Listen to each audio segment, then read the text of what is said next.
Avant de commencer, une seule chose. Si tu te sens souvent épuisé après les interactions sociales, si tu préfères une conversation profonde à 10 conversations superficielles, si tu as l'impression que la majorité des échanges que tu as dans une journée ne t'apportent rien, voire te coûtent quelque chose, ne quitte pas cette vidéo. Elle ne te dira pas que tu es supérieur aux autres, elle ne légitimera pas l'isolement total. Elle va faire quelque chose de plus précis et de plus utile. Elle va te montrer ce qui se passe réellement dans ton système nerveux et dans ta psychologie quand tu vis ça. Et pourquoi comprendre ce mécanisme change tout. Il y a un paradoxe au cœur de certaines vies. Les personnes qui ont le plus à offrir à une conversation, les esprits les plus curieux, les plus profonds, les plus riches intérieurement, sont souvent celles qui s'y engagent le moins. Elles sont là, en apparence. Elles sourient, elles répondent, elles fonctionnent socialement. Mais intérieurement, quelque chose résiste. Quelque chose qui a mis des années à se former, à se durcir. Un refus progressif, une lassitude que personne autour d'elles ne comprend vraiment. Et souvent, elles ne le comprennent pas elles-mêmes.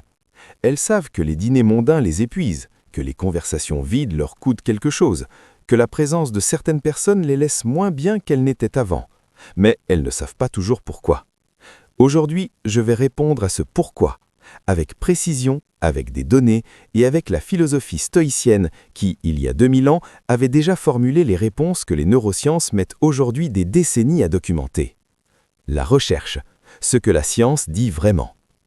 Commençons par les données, parce que ce dont on parle ici n'est pas une intuition ou une consolation pour esprit solitaire. C'est un phénomène documenté, étudié, confirmé par plusieurs décennies de recherche en psychologie. L'étude de Satoshi Kanazawa et Norman Lee, 2016. Publiée dans le British Journal of Psychology, cette étude, menée sur un échantillon de plus de 15 000 adultes, a produit un résultat qui a fait l'effet d'une bombe dans les cercles de psychologie sociale. Elle cherchait à comprendre les corrélats du bonheur dans les interactions sociales et elle a trouvé quelque chose d'inattendu. Pour la majorité des personnes, plus les interactions sociales sont fréquentes, plus le niveau de satisfaction de vie est élevé. Ce résultat confirmait des décennies de recherche sur le lien entre socialisation et bien-être. Mais pour les personnes à haut QI, ce résultat s'inversait. Plus les personnes à haut QI interagissaient socialement de façon fréquente, moins elles rapportaient de satisfaction, et moins elles interagissaient, plus leur satisfaction augmentait. Les chercheurs ont proposé une hypothèse, ce qu'ils ont appelé la Savannah Theory of Happiness, selon laquelle les mécanismes psychologiques qui associent sociabilité et bonheur sont des adaptations évolutives calibrées pour des groupes de 150 personnes maximum dans des environnements de chasse-cueillette, et que les personnes à haute intelligence sont mieux équipées pour surmonter ces adaptations ancestrales pour se construire un bonheur qui ne dépend pas de la fréquence des interactions sociales. Les travaux de Helen Aron sur la haute sensibilité, 1996. Le docteur Helen Aron, psychologue à l'Université de New York, a passé des années à documenter ce qu'elle appelle la highly sensitive person, la personne hautement sensible.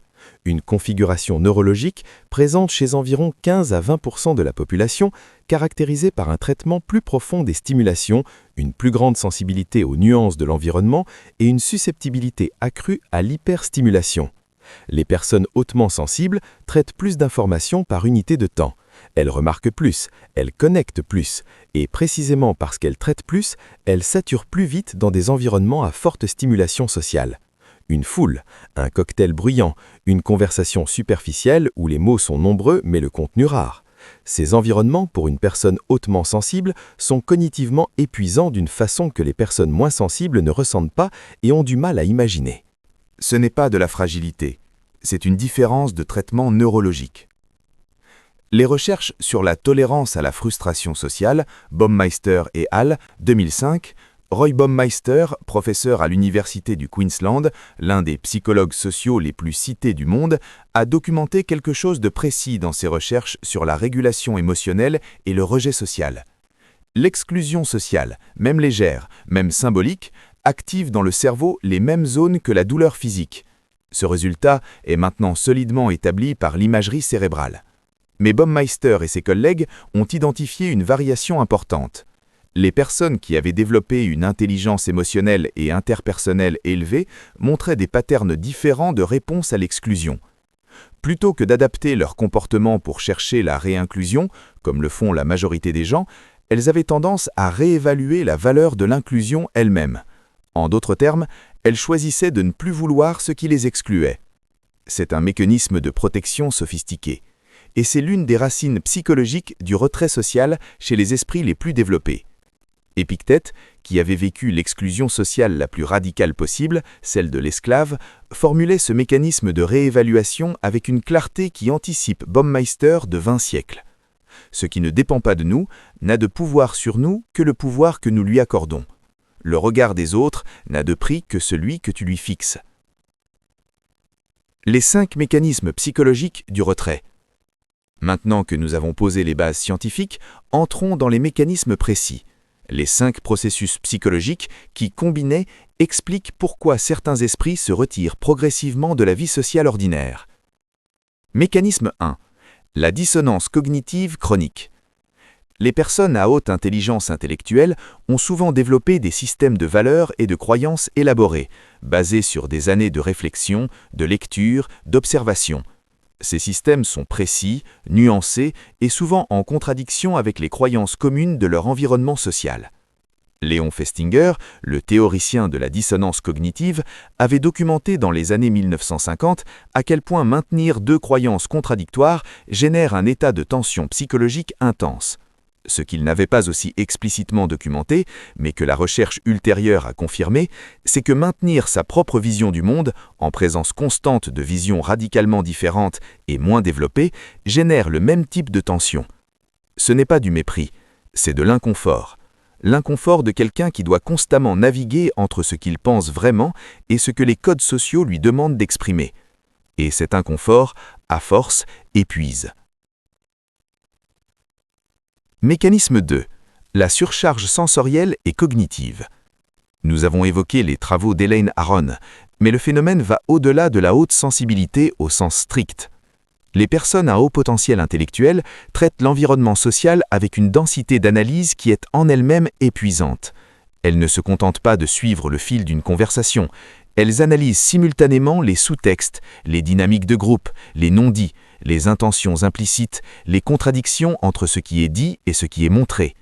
Cette analyse multicouche est automatique, non délibérée, et elle consomme une énergie cognitive considérable. 1 heure de conversation ordinaire peut équivaloir pour ce type de cerveau à plusieurs heures de travail intellectuel intense.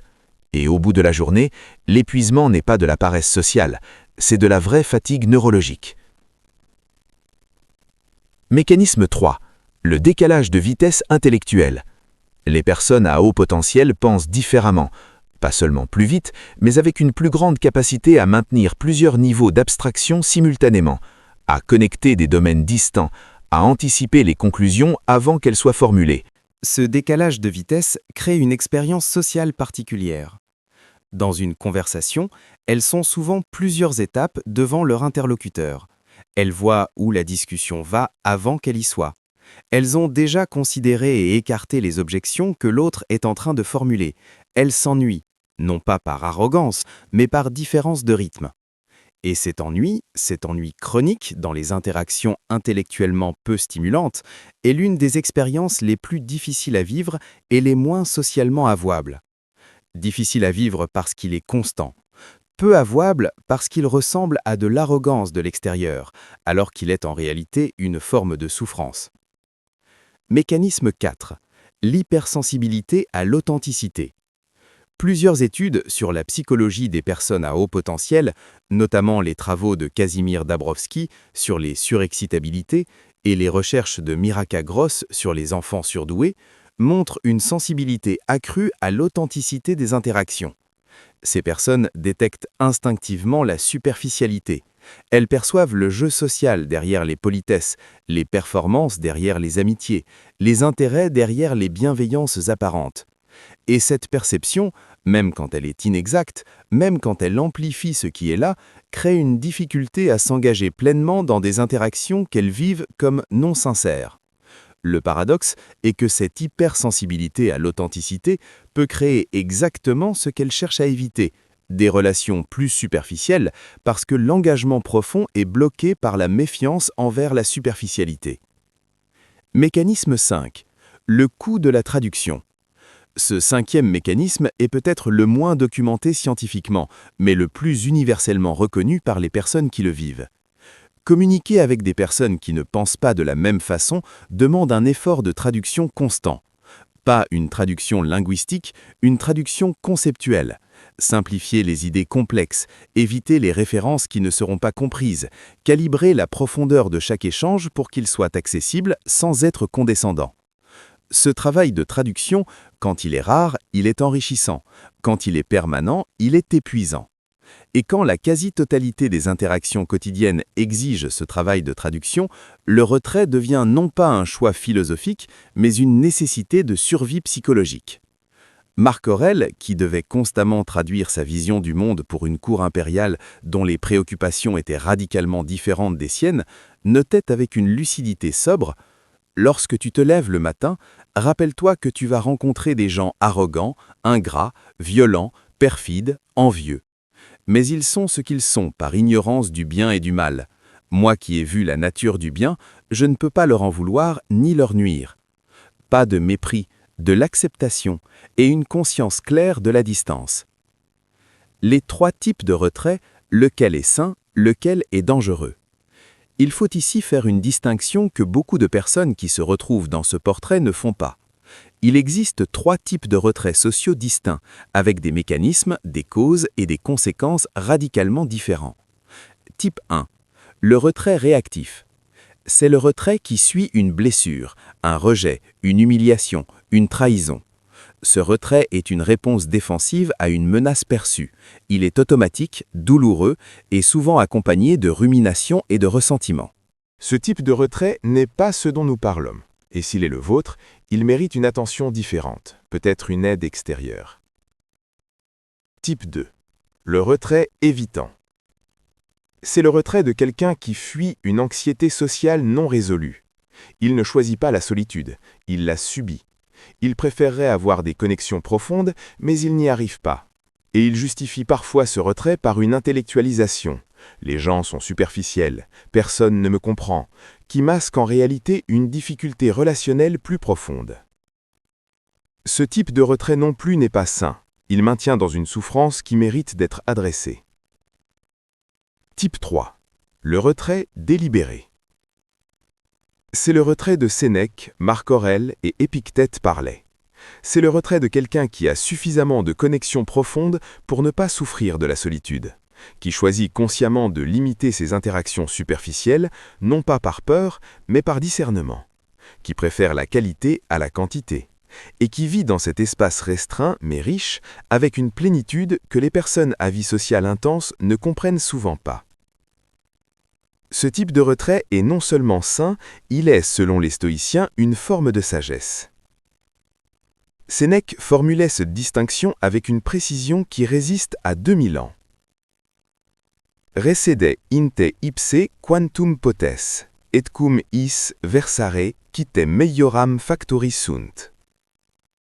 Retire-toi en toi-même autant que possible. Vis avec ceux qui peuvent te rendre meilleur. N'ouvre pas ta porte à tout le monde. N'ouvre pas ta porte à tout le monde, pas « ferme-la à tous ». Ouvre-la avec discernement. Avant de passer à la partie 2, je veux te poser une question directe. Lequel de ces 5 mécanismes résonne le plus pour toi? La dissonance cognitive, l'épuisement sensoriel, le décalage de vitesse, l'hypersensibilité à l'authenticité, le coût de la traduction? Et surtout, lequel de ces 3 types de retrait décrit le mieux ta situation actuelle? Parce que la réponse à ces questions détermine entièrement ce dont tu as besoin. Pas de légitimation de l'isolement, pas de condamnation de la solitude choisie, une compréhension précise de ta situation, pour la naviguer de façon plus consciente, plus sage, plus libre. C'est ce que la partie 2 va t'offrir. Il y a un mot latin que Sénèque utilisait pour décrire l'état qu'il cherchait dans la solitude. Otium. En français, on le traduit généralement par loisir ou repos. Mais otium pour Sénèque était quelque chose de bien plus précis et de bien plus ambitieux. Otium, c'était l'espace nécessaire à la vraie vie intérieure, le temps protégé dans lequel l'esprit peut se déployer pleinement, penser, créer, contempler, se connaître, sans être constamment interrompu par les exigences du monde social. Et Sénèque distinguait cet otium précieux d'une autre forme de solitude, qu'il appelait solitudo vulgaris, la solitude ordinaire et vide de celui qui est seul par défaut, par échec, par manque de connexion. L'un est une ressource, l'autre est une prison. Et la différence entre les deux n'est pas dans le nombre de personnes qu'on voit, elle est dans la qualité de la relation qu'on a avec soi-même dans la solitude. Pilier 1. Transformer la solitude en pratique philosophique. La première chose à comprendre sur le retrait de personnes à intelligence élevée et sur la façon d'en faire une ressource plutôt qu'un fardeau, c'est que la solitude doit être habitée activement, pas subir, habiter. Ce n'est pas la même chose. Subir la solitude, c'est être seul en attendant que quelque chose de mieux arrive, en surveillant son téléphone, en se demandant ce que les autres font, en comparant sa vie à des fictions sociales. Habiter la solitude, c'est y être pleinement présent, y apporter son attention, sa curiosité, son projet intérieur. Les stoïciens avaient une pratique précise pour habiter la solitude. Ils l'appelaient ascèse intérieure, non pas au sens de privation physique, mais au sens d'un entraînement délibéré de l'esprit dans l'espace de la solitude. Marc Aurèle pratiquait ses pensées, ces exercices philosophiques qu'il s'écrivait à lui-même, précisément comme une forme d'habitation de sa solitude intérieure, même entouré de milliers de personnes, même au milieu des campagnes militaires. Retire-toi souvent dans cette petite partie de toi-même. Surtout, ne te divise ni ne te déchire jamais toi-même, et sois un homme libre. Ne te divise ni ne te déchire. C'est là où le retrait devient une pratique, pas dans l'absence des autres, mais dans la présence à soi-même, dans cette cohérence intérieure qui ne dépend pas de la validation extérieure. Comment pratiquer ce premier pilier concrètement ? Définis un otium quotidien, un espace de temps, même court, même 30 minutes, qui est structurellement protégé des demandes sociales et numériques. Un espace dans lequel tu fais quelque chose qui nourrit ton monde intérieur. Lecture, écriture, réflexion, création. Non pas comme un luxe, comme une nécessité physiologique de ton type de cerveau. Pilier 2. Reconfigurer ses relations vers la profondeur. Le deuxième pilier est le plus délicat, parce qu'il touche directement à la façon dont on gère ses relations sociales. Les personnes dont nous parlons ont souvent une relation douloureuse à leurs relations sociales. Elles connaissent beaucoup de gens, elles maintiennent des liens sociaux nombreux, mais elles ressentent rarement avec ces personnes le type de connexion profonde, authentique, intellectuellement stimulante qu'elles cherchent. Et cette dissonance entre la quantité de relations et leur qualité est en elle-même une source d'épuisement. La recherche de Robin Dunbar, anthropologue à l'université d'Oxford, célèbre pour son « nombre de Dunbar », a établi que le cerveau humain peut maintenir des relations de différents niveaux de profondeur avec différents nombres de personnes. Sa couche la plus intime, ce qu'il appelle la support clique, est limitée à environ 5 personnes maximum. Ce sont les personnes avec qui on a des relations suffisamment profondes pour que leur soutien ait un impact réel sur notre bien-être. Et pour les personnes à haut potentiel qui se retirent socialement, cette couche intime est souvent sous-développée. Non pas parce qu'elles ne veulent pas de connexion profonde, mais parce que construire une connexion profonde avec quelqu'un qui ne fonctionne pas au même niveau de profondeur est épuisant et insatisfaisant pour les deux parties. La solution stoïcienne à ce paradoxe n'est pas de s'isoler davantage, c'est de rediriger délibérément son énergie relationnelle vers la profondeur plutôt que la largeur. Sénèque l'exprimait dans une formule qui, depuis 2000 ans, reste l'un des meilleurs conseils relationnels jamais formulés. « Illige in societatem eos qui te meliorem factorisunt » Choisis comme compagnie ceux qui te rendront meilleur. Pas ceux qui te valident, pas ceux qui te flattent, ceux qui te rendent meilleur. Ce critère simple, appliqué avec rigueur à ses investissements relationnels, transforme radicalement la qualité de sa vie sociale. On accepte moins d'invitations, on maintient moins de liens superficiels, mais les liens qu'on maintient sont d'une profondeur qui nourrit vraiment. Pilier 3. contribuer sans appartenir. Voici le pilier le plus difficile et le plus important. Le risque principal du retrait social chez les personnes à haut potentiel est de tomber dans un cynisme progressif, une forme de mépris doux pour le monde ordinaire, une conviction que personne ne comprend, que la connexion est impossible, que la solitude est la seule option raisonnable. Ce cynisme est séduisant intellectuellement et il est destructeur. Destructeur non pas parce qu'il est socialement incorrect, mais parce qu'il coupe l'accès à quelque chose que même les esprits les plus solitaires ont besoin. Le sentiment de contribuer à quelque chose qui dépasse soi. Les stoïciens étaient catégoriques sur ce point. Ils n'enseignaient pas l'isolement, ils enseignaient la sympatheia, le lien cosmique entre tous les êtres humains, et la nécessité de contribuer au bien commun. Marc Aurèle, qui avait toutes les raisons de se retirer dans sa philosophie et d'abandonner les responsabilités d'un empire qu'il n'avait pas choisi, restait, non pas par obligation externe, mais par conviction philosophique que l'être humain accompli contribue au monde qu'il habite. Tu es né pour le service des autres. Ton intelligence n'est pas un privilège, c'est une responsabilité.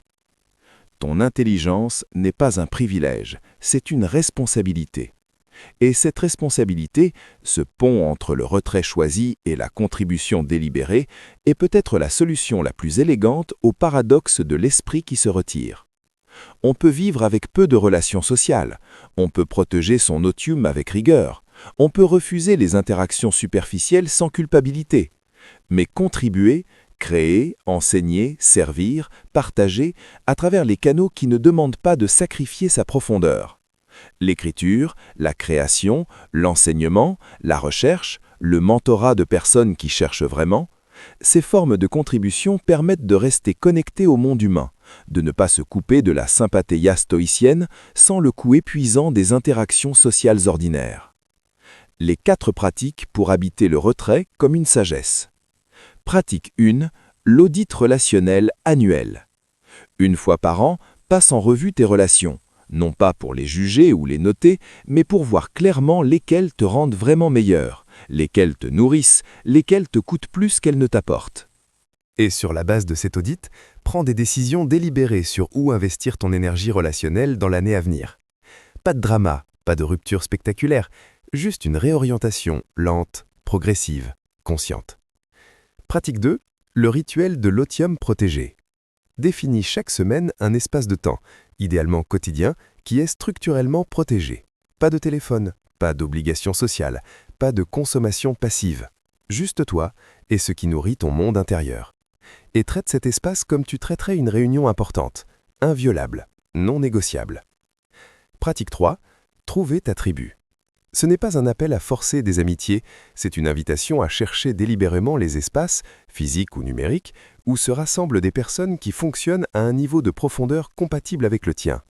Des clubs de lecture, des communautés philosophiques, des groupes de recherche, des forums de discussion sur des sujets qui t'intéressent profondément. Ces espaces existent, et une seule connexion vraiment profonde, une seule personne qui te comprend vraiment, change radicalement l'expérience de la solitude. Elle la transforme d'une prison en un choix. Pratique 4. Contribuer à travers la création. Quelle que soit ta forme d'intelligence, quelle que soit la façon dont ton esprit fonctionne, il y a une forme de contribution qui te permet de partager ce que tu vois avec le monde, sans le coût des interactions sociales directes. Écrire, créer, enseigner à travers un médium qui te protège. Cette contribution, même si elle reste longtemps sans audience, a 2 effets précis. Elle prévient le cynisme en maintenant le lien avec le monde humain, et elle crée avec le temps exactement le type de connexion profonde que tu cherches. Parce que ce que tu crées attire ceux qui pensent comme toi. Ni l'exil, ni le bruit. La 3e voie. Je veux finir avec quelque chose d'essentiel. Le retrait social des personnes à intelligence élevée, ce phénomène réel, documenté, que nous avons exploré aujourd'hui, n'a pas de solution simple. Ce n'est pas « force-toi à aller au dîner ». Ce n'est pas « isole-toi complètement et vis en ermite ». C'est une 3e voie, celle que les stoïciens avaient tracée avec une précision remarquable. Participer au monde avec discernement, choisir ses connexions avec soin, protéger son espace intérieur avec rigueur et contribuer, toujours, d'une façon ou d'une autre, au bien commun. Cette 3e voie est inconfortable, au sens où elle demande plus d'efforts que les 2 extrêmes. Elle demande la conscience de soi pour savoir ce dont on a vraiment besoin, le courage d'établir des limites sans s'isoler et la sagesse de rester connecté à l'humanité même quand on se retire de ses manifestations les plus bruyantes. Sénèque, qui avait vécu cette tension toute sa vie entre la vie publique et la vie philosophique, résumait cette troisième voie dans une formule que je garde depuis des années. Ita fac mi Lucili, vindica te tibi. Faites ainsi, mon cher Lucilius, reprends possession de toi-même. Pas coupe-toi du monde, pas plonge-toi dans le monde pour t'y perdre. Reprends possession de toi-même, dans le monde, avec le monde. Mais toi d'abord. Et cette possession de soi, cette liberté intérieure que rien d'extérieur ne peut prendre, est peut-être la seule réponse durable au paradoxe de l'esprit qui, en cherchant la connexion vraie, se retire de la connexion fausse. Ce n'est pas de la fuite, c'est du discernement. Dis-moi dans les commentaires, lequel des 5 mécanismes résonne le plus pour toi? Et quel type de retrait décrit ta situation? Je lis tout. À très bientôt.